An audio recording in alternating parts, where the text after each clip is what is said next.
Bonjour, bonjour. Je vais, dans cette vidéo-là, parler, c'est la première vidéo donc à propos de l'eczéma ou la dermatite atopique. Je vais parler à propos des facteurs qui causent l'eczéma. On a premièrement une défense épidermique qui est faible. Ça, c'est génétique et un dysfonctionnement alors immunitaire.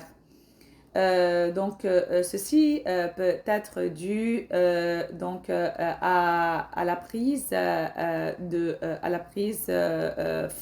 fréquente des antibiotiques, surtout alors chez les enfants, qui souffrent alors d'otite ou autres infections. Et ça affecte alors le intestinal gastro-intestinal tract. Ce qui affecte alors la flore normale. Et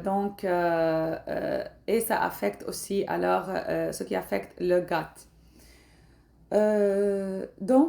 Vous pouvez alors discuter avec votre pédiatre s'il n'y a pas une contre-indication de la prise alors de probiotiques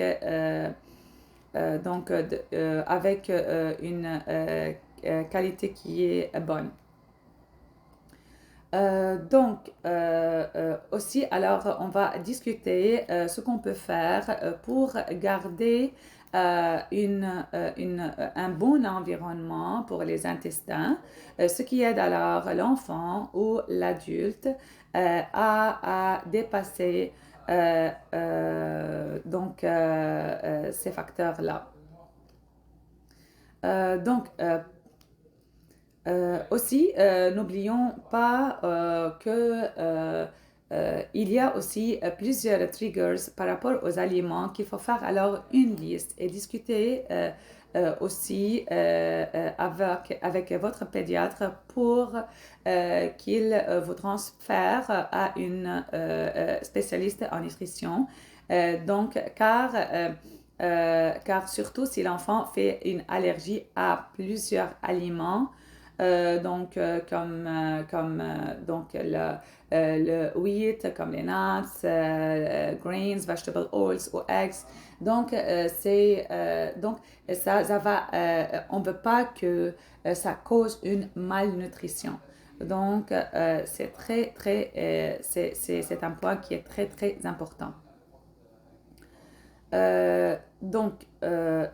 Pour ne pas faire aussi une anémie, pour ne pas faire alors une déficience en vitamine B12. Et alors, on sait alors l'importance de vitamine B12. Alors, le facteur, alors aussi le dernier facteur que je vais en discuter dans cette vidéo-là, c'est la vitamine D. Donc, les études ont montré que les personnes qui souffrent alors qui souffrent d'eczéma ont le taux de vitamine D qui est diminué.